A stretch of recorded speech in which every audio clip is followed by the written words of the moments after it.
We continue to be stuck in a flat-out stormy pattern across the Bluegrass State. More rounds of thunderstorms on the way with a new hour-by-hour forecast. It's turning people into zombies.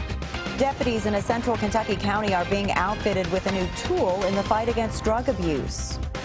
It's a sense of camaraderie that you just don't get everywhere. Hundreds of cyclists are raising thousands of dollars next month to fight lung disease.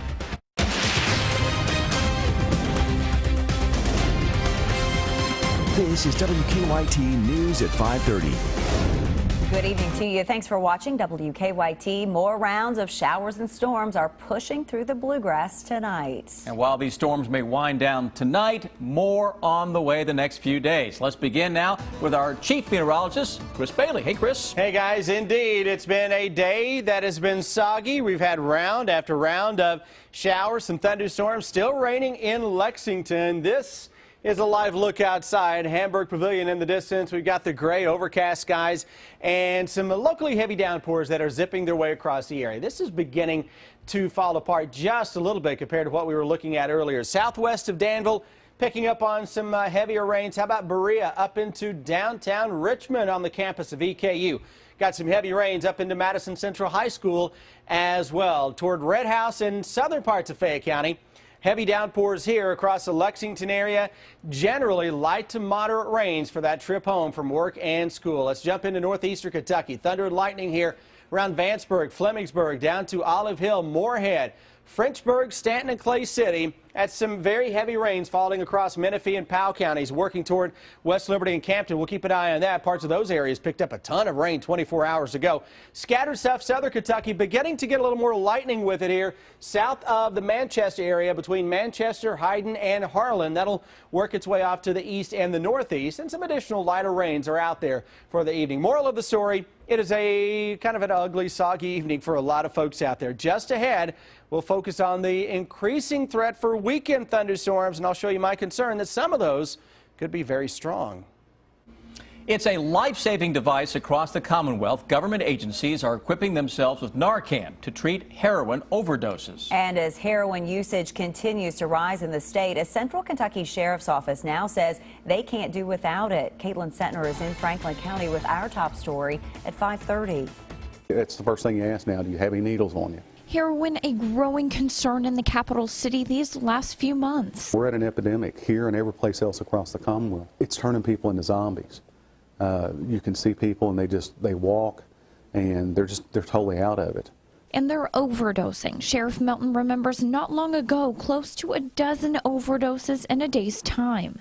It doesn't discriminate, and it's killing everybody the same. Pulling up on the scene and not being able to help the person in need. That's what I was always nervous about. That situation no longer after the sheriff's office recently handed out Narcan to its deputies. It's just like the tools in our belts. The nasal spray reverses side effects of opioids. Franklin County Sheriff's deputies keep the nasal spray in their cruisers within an arm's length reach. I can just grab it and go because every minute matters. Especially when a 911 call leads to a potentially deadly situation. But not everyone agrees with the life-saving tool. For the sheriff's office, it's a saving grace.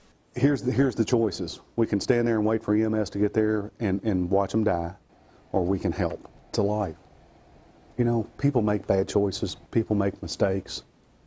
It's a life. I'm not going to stand by and just watch somebody die because I don't do anything or because they're a junkie. They've got an addiction, they have a problem. Although Mountain looks at this tool as a positive, he says we're far from resolving heroin addiction. Jail's not going to solve this. Jail won't solve this problem. In Franklin County, Caitlin Sentner, WKYT. The Sheriff's Office partners with the Franklin County Health Department to administer Narcan. Police say while searching the home of a man accused of armed robbery, they found a loaded gun hidden underneath an infant's bed. Our county-by-county coverage of 5:30 begins in Franklin County. The Commonwealth's attorney says police arrested 19-year-old Jordan Wise earlier this month. According to court documents, Wise and another man, 20-year-old Austin May, beat and robbed a friend at gunpoint, taking $2,600 in cash from a safe. During a search of Wise's home, his arrest citation says police discovered the loaded handgun underneath an infant's crib. They also found marijuana in the pillowcase and in the crib's bumpers. In Casey County, investigators now say the death of a jail inmate was caused by a drug overdose. Jailers say they found 34-year-old Jerry Dale Hardwick dead in a restraint chair at the Casey County Jail on July 5th. The Casey County coroner says a toxicology report showed that Hardwick had very high levels of meth. The Casey County Sheriff's Office arrested Hardwick on the day he died on several charges. We are told that Hardwick was placed in the restraint chair because he was combative. In a Rockcastle County area, a man is dead after a bulldozer overturned. It happened just before 9 this morning on Highway 490 in the Livingston community. The Rockcastle County coroner says 63-year-old Billy Ray Moore was loading the dozer onto a trailer when the bulldozer rolled over and onto him. Moore was pronounced dead at the scene. A group of Kentucky firefighters who spent the last 2 weeks fighting wildfires in Idaho are now back in the bluegrass. The 20 firefighters were battling the Pioneer Fire near Lowman, Idaho. They got back to their base in Laurel County about 9 this morning. One firefighter from Lexington says it was a tough but rewarding 2 weeks of work. I think we all kind of like the challenge that comes along with it, and it's just it's sort of part of our culture and part of our careers, and there's those of us that really enjoy it, and that's kind of what we seek to do and help out any way that we can. The Forest Service says some of the firefighters could be called back out as early as next week. It is not a ranking that Kentucky is proud of. No other state has a higher rate of lung cancer. Thousands of Kentuckians die every year from it. And that fact is what pushes hundreds of cyclists to raise thousands and thousands of dollars on a special weekend every September to fight lung disease. They ride for those who can't. I talked to some riders in a preview of that ride in a story that's new at 5:30. It's very important to me. It's a goal every year that I'm going to make it. Arnold Johnson, who goes by AJ, really shouldn't be able to do this. You will see places that you don't even realize are in Kentucky. His father suffered a massive heart attack after a lifetime of smoking. AJ also smoked and had high blood pressure at age 32. I quit smoking, I started gaining weight like everybody does, and so I began to walk to work, and then I began riding a bicycle to work. Just fell in love with it, and when I moved back to Kentucky, the next year was the first year of the bike trek. 31 years later, he hasn't stopped, pedaling each year in every bike trek to Shakertown ride and raising money to fight lung disease. He's still recovering from a very bad accident, but AJ won't miss the trek. The bike trek is really special. The people are special on it, and it's a sense of camaraderie that you just don't get everywhere. Gail Shell has 5 years or so into the trek to Shakertown. She's known for all the creative ways she raises money. I've taken a pie in the face for anybody that wants to lay down money, and I'll wear a nun's costume for so many miles of the ride. So I'll do all kinds of stuff. She encourages people who are fairly new to bike riding and want to fight lung disease to join in. In this ride, there are people of all shapes and sizes riding, and you couldn't pick a better group of people to ride with, whether you've trained a little bit or a lot, because there's everyone here is here to help. They both agree there may not be a better place on earth to ride for fun. Riding in Kentucky is AKA God's country, and there's nothing better in the world than to break away for that brief moment from the crowd when you ride and you can look around and you think about those people that you're riding for. This year's bike trek to Shakertown is one day. It's a Sunday, September 18th. You have 3 choices of ride routes: 32 miles, 62 miles, and a century ride, 100 miles. For more information and a registration on how to learn more about this event, go to WKYT.com for a link to the American Lung Association in Kentucky.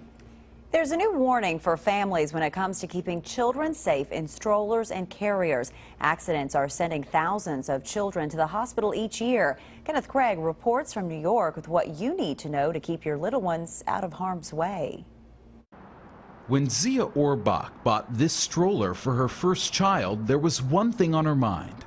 Number one thing always is safety. This is your pride and joy. This is your baby. But according to a new 21-year study in the journal Academic Pediatrics, not every family is so careful. Researchers found that 361,000 children ages 5 and younger went to the emergency room for stroller or carrier-related injuries. That's about 2 children every hour.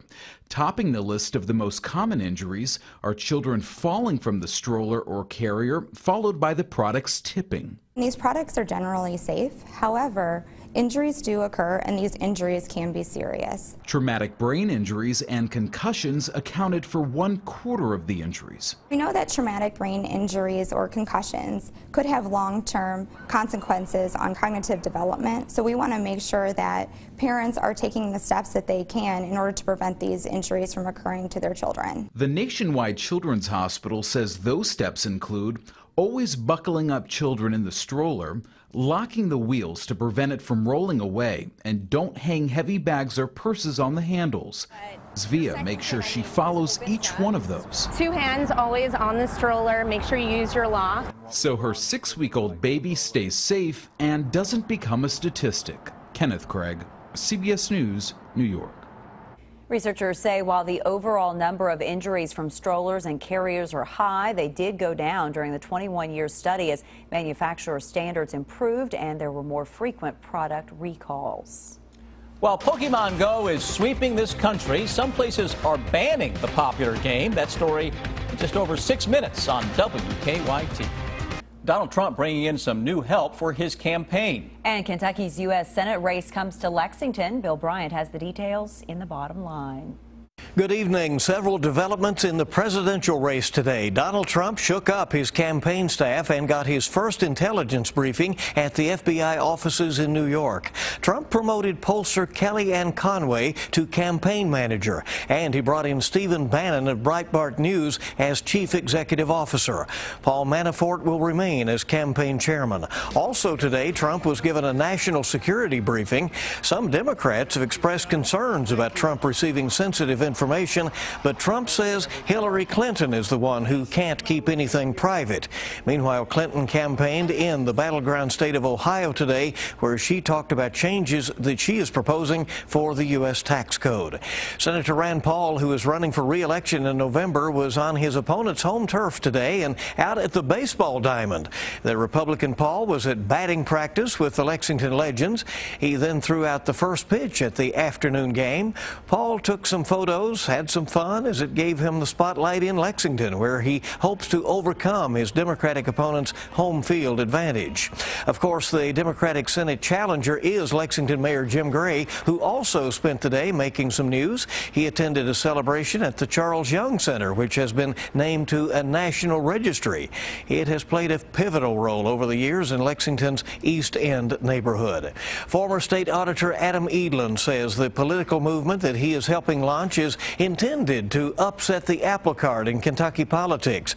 The group is called the New Kentucky Project. Edlin will tell us what he hopes to accomplish when he joins us on this weekend's edition of Kentucky Newsmakers. For political updates and some other important happenings, follow me on Twitter at KY Newsmakers. Bill Bryant, WKYT.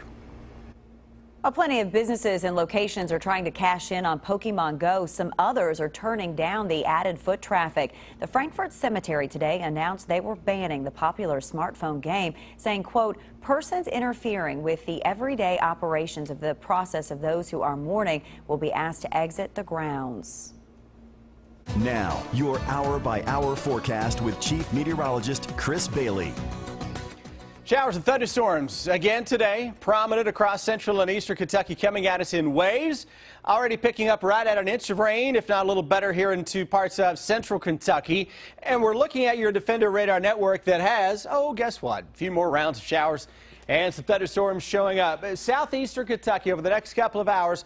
Watch a few of these storms. We've had some sunshine, instabilities up just a little bit compared to the west.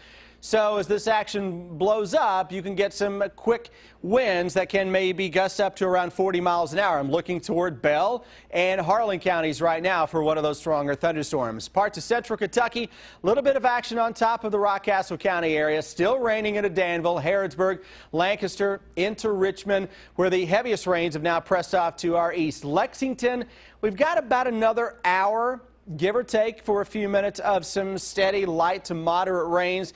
Heaviest is now off to our east and northeast, and it's trying to kick back up a little bit here in the northeastern Kentucky. Some flooding into parts of Boyd County right now. That may give a renewed high water threat with some of those storms moving back in. West Liberty, Morgan County. Parts of Morgan County yesterday picked up better than 2 to 2.5 inches of rain. Getting ready to get some more heavy rains in there. Likewise here in Breathitt County into the Jackson area. That flow continues to come at us from the southwestern part of the Gulf of Mexico. And you can look at this map, you can look at this satellite and radar and just see how we're not getting a big push to the south and southeast with that little weak boundary that is basically dissipating on top of the area. So you know what that spells for the day tomorrow. Instead of this front having a little more push to it, it's weakening, it's dying out across the region. That means the threat for some more thunderstorms will increase tomorrow, especially south of Interstate 64. South of 64, you may not hit 80 again tomorrow with some thunderstorms that can put down some heavier rains. 3-day threat track, a few storms tomorrow with some downpours. A few storms on Friday with some downpours. Saturday, watch out. End of the day could be on the strong side with a line of thunderstorms zipping into the area. How about the threat for rain over the next few days? It is good to see green on the map. That means nothing really showing up early next week, but to get there, still have some heavier downpours to go through this coming weekend. Here's the setup on Saturday. This is a blast of September coming in behind this. Some of the cooler air we've had since late May or early June across our part of the land. Out ahead of that, booming thunderstorms can be strong with some more heavy rains. Then we get into late Sunday and Monday. September comes a little early to the bluegrass state. I'll take it and run with it. Low 80s, maybe tomorrow. Southern Kentucky, some upper 70s, I still think are a good bet. Thunderstorms could be strong late in the day Saturday into early Sunday. Call for early next week is for that drying trend to finally settle into the bluegrass state, guys. So we've got to go, what, maybe 3 or 4 more days? You got to get into the second half of Sunday in all likelihood before we can try it out for a while. All right, we need it. Yes, we do. Thank you. Well, it's a slow going around town. Still working a couple of collisions, including the problem there at Limestone and it looks like 12th Street. We have at least one lane blocked leaving downtown because of that. Lots of red around town on the inner and outer loops of the Circle, and still a crash that police are working on Pimlico at Custer Drive. Drive times for now to Versailles, 14 minutes, to Paris, 25, to Winchester, about 30. Now back to you in the studio. Officer Don, thank you. Brian's in now. Former Kentucky OC Shannon Dawson in the news today. Hey, he's the offensive coordinator for Southern Miss, but did he take a jab at the UK quarterbacks from last year? We will let you decide. And the UK defense needs improvement, but one guy really playing well. I'll tell you who that is next.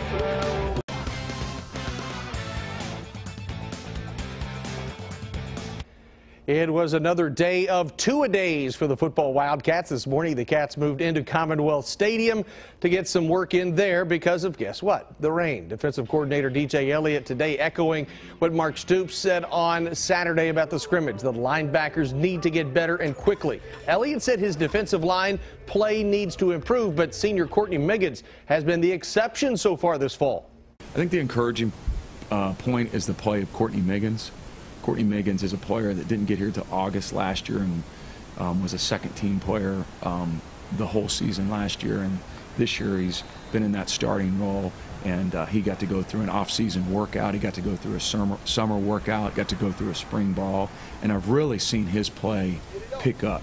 The concerns are we've got to get better at every other D-line position. I think Courtney Miggins is the one that's playing really well, and all the other ones need to get better. ESPN is ranking the SEC by positions, and the Cats rank 6th in the receivers and tight ends category within the SEC. That's ahead of the likes of Florida, Tennessee, Georgia, just to name a few. Mark Stoops has been pleased with the receivers' continued development. They've grown a lot. They've been I like the way they're going about their business. They've been very energetic. They've been leaders. They've been making plays. And if they made a bad play or a drop, they've just moved right on and made the next one. So I've been very pleased with the progress we've made there. Well, just in case you're wondering, here's how the mothership ranks the SEC receivers and tight ends. Alabama, Texas A&M, they lead the way. Ole Miss and Arkansas are 3 and 4, with LSU a notch ahead of the Wildcats. Tennessee, Florida, Mississippi State, and Vandy round out the top 10 in that category. The running backs are ranked 4th. The Wildcats opened their season with Southern Miss, that you know. The Golden Eagles now have Shannon Dawson as their offensive coordinator, that you know. Dawson spending 1 year at Kentucky a season ago. Here's what you may not know coming up in a second. The UK offense struggled at times last season under Dawson, and he and the school parted ways. At the time, UK quarterback Patrick Tolles came to his defense. In an interview posted on the Southern Miss Athletic website today, some believe Dawson may have taken a swipe at his situation at UK. You decide. I'll tell you, I mean, one thing that really separates him is the love of the craft. You know, I mean, I've been around a lot of quarterbacks, and typically if I have a good one, I'm a pretty good coach. And typically if I don't, I'm not a very good coach. You know, that's just the way it goes with offensive football. Take that for what you will. Let the debate begin. That's sports. We'll be right back.